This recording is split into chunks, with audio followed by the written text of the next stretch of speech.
Cory Gardner is a fifth-generation Coloradan who lives in the same house that his great-grandparents grew up in. His family has been a fixture of the Colorado farming industry for generations, and many of his values have been furnished by his family's historic ties to Colorado and its values.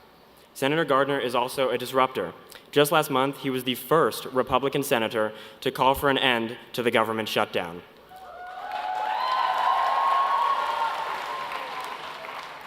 A strong supporter of clean, renewable energy and of a well-prepared national security, Senator Gardner strives to be a catalyst and conduit for bipartisan politics.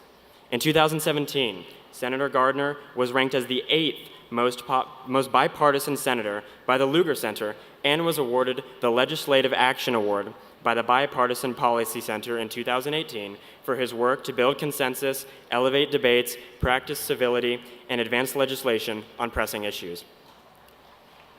Throughout his career, Senator Gardner has been a strong ally to the Jewish community's priorities, a stalwart supporter of the United States-Israeli relationship, and in the aftermath of the tragedy in Pittsburgh last fall, he was a comforting, protective voice for the Colorado Jewish community. Please join me in welcoming Senator Cory Gardner.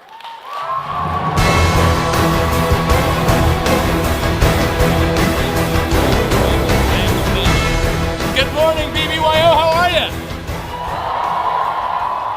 A great big welcome to Colorado. Let's hear it again. How are you doing this morning? How are you liking Colorado? Oh, now what? I didn't hear a response. How are you liking Colorado? All right, thank you. Well, welcome to the great Rocky Mountains. You know, just a few miles from here down the road, about 60 miles, 30 miles, there's a mountain called Pikes Peak. Now, at Pikes Peak, Colorado, you have this incredible song that we all know in the United States, America the Beautiful. Catherine Lee Bates in 1893 went up on top of that mountain, that incredible mountain, looked out across our plains, looked at the mountains, and wrote those words about the purple mountain majesties and the amber waves of grain. It is incredible to see you here to share this with you. Now, how many of you, is this the first time that you've ever been to Colorado? Now, the great thing about being your first time to Colorado is once you've been here, I know you're coming back. So we look forward to you coming back. Now, I know the theme about this conference, that this is our turn, this is your turn. You think about the leaders who have come across this stage, who you're going to be hearing from today, this weekend. You think about the leaders in your life and what they have done. All of us, each and every one of us, stands on the shoulders of previous generations. We stand on the generations of those who paved the way for freedom, for opportunity, for liberty.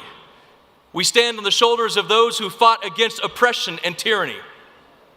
We stand on the shoulders of those who believe that we can together build a greater life with more opportunity amidst that challenge.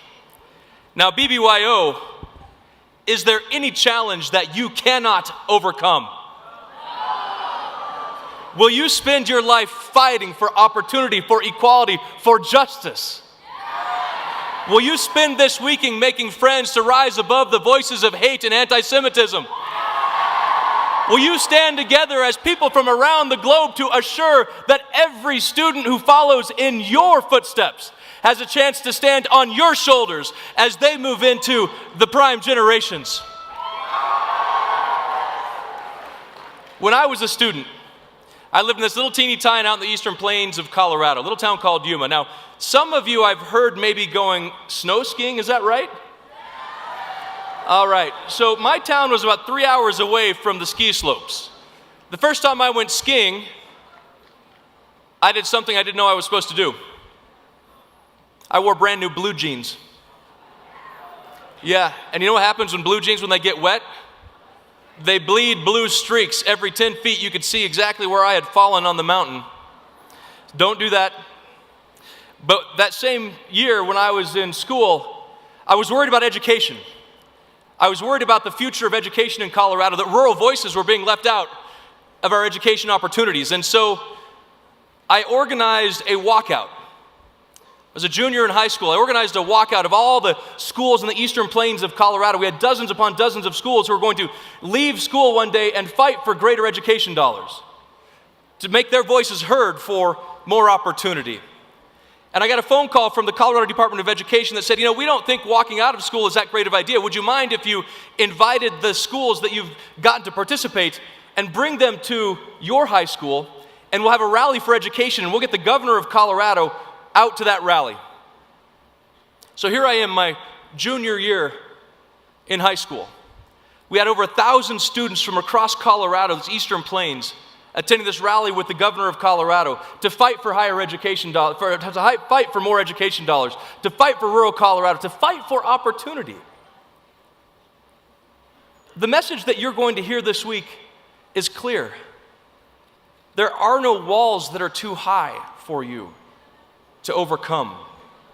There are no doors that you cannot break through. There are no barriers that are in your way. Your opportunity is to knock them all down, to charge forward, to succeed, to believe, to make sure that those who follow in your footsteps have that clear path for opportunity ahead. The hatred that we've seen in this country is unacceptable.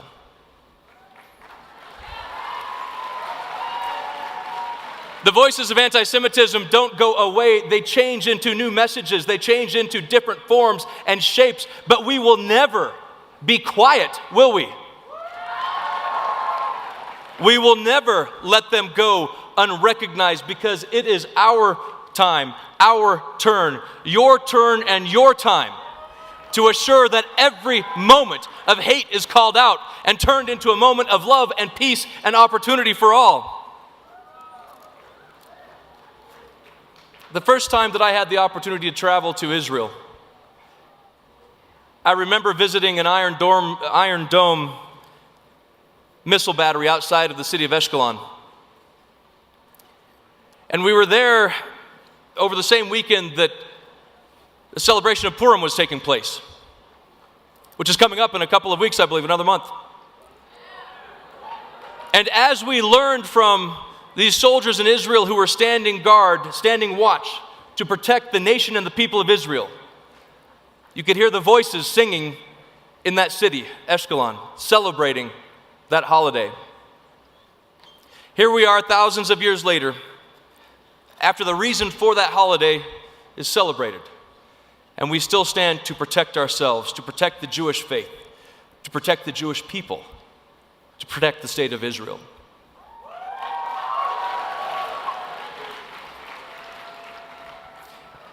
We are depending on you to be that generation, to stand on the shoulders, to stand tall, to make sure that opportunities are not lost, but are gained, are moved forward, and that we indeed will have a world of peace, justice, equality, and opportunities for all of us to know that it was your time, your fight that made it happen. God bless you all. Welcome to Colorado, and enjoy this incredible weekend. Thank you.